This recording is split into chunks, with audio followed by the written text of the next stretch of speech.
Assalamu alaikum wa rahmatullahi wa barakatuh. Welcome back to Islamic Guidance and Speakers Corners Debates. Today I wanted to do something outside the circle of DCCI Ministries or SocoFilms. Today I wanted to say something about this particular Jew. And this Jew is a Zionist, as he says, although being a Zionist is not a problem. Let us together read the definition of the word Zionist. A supporter of Zionism, a person who believes in the development and protection of a Jewish nation in what is now Israel. And now let's listen to him. Watch his hypocrisy. How many non-Muslims live in Somalia? Alhamdulillah, every single Somali tribe is Muslim. Every single Somali, Alhamdulillah. What do you mean, Alhamdulillah? Imagine if the white Englishman stood here and said, Alhamdulillah, thank God there's no Muslims here. Thank God there's no Jews here. Thank God there's only white English people here. Alhamdulillah. What would you say? You would say you're a bigot and a racist, no?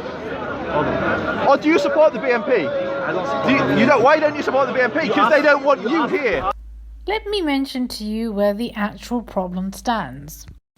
First, I shall give a hypothetical example. Now, there's a difference between personal preference and prejudice. Let's suppose if I said that my favorite airline is PIA and I wish to grab a flight to Dubai through the PIA, Pakistan International Airline. That doesn't mean that I'm prejudiced against the rest of the airlines. That happens to be my preferred airline.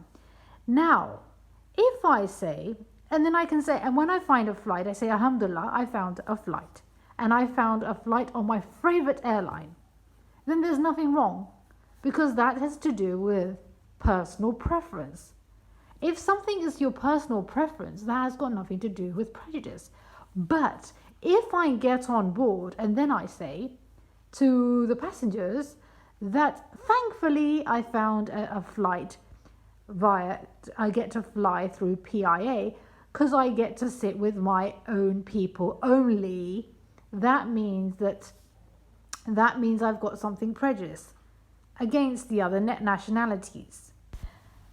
Hypothetical example number 2.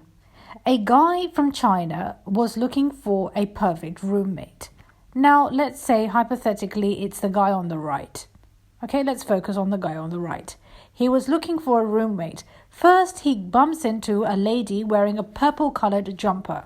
Then he comes across another Chinese guy. He said, thank God, Alhamdulillah, I found someone from my own country. That does not make him into a misogynist, or it doesn't make him into a racist. Personal preferences do not make you into a prejudice. But the question really is this: why didn't this particular individual see from the same perspective? The reason is because prejudiced people could not see from a wider perspective. Now, if you're going to still argue to me and say that this person did say something like only, then I still have an argument. Well, the fact is that we Muslims believe that being a Muslim is actually a blessing and we should thank Allah for it. But what's ironic is that such hypocritical behavior is coming from a Zionist. When you use the term extreme Muslims, we use the term Zionist Jews. I'm a Zionist. No, I know you are, and you're proud of it. No.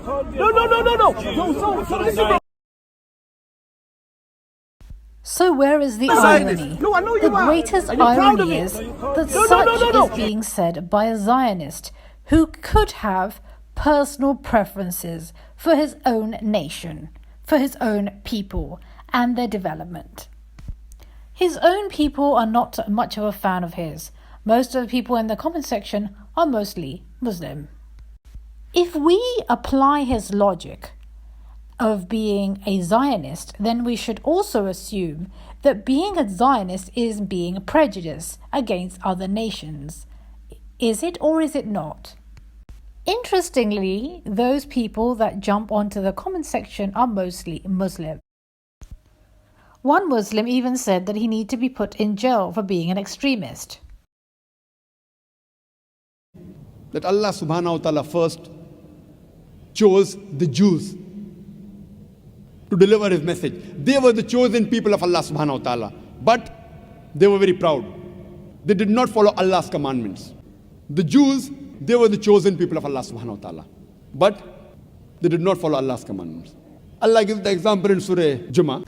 Opened up the very first page of the Torah, and it clearly says who the land belongs to. Spoiler alert, it ain't the Jews. No.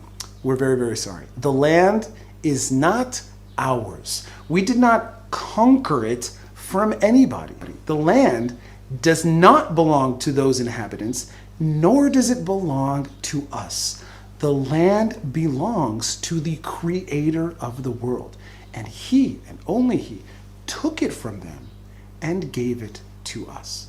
And why did He do that, you might ask? Well, the only reason that the Creator of the world took the land from those people and gave it to the Jewish people is only for the purpose of making this land a dwelling place for Him, what we call a dira b'tachtonim, which means that we have the right to live here only if we are doing our part of making this home a home for God. And unfortunately, I'm not hearing that discussion being talked about at all at the political level, at the global level, whatever level you want. The land of Israel does not belong to the Jews.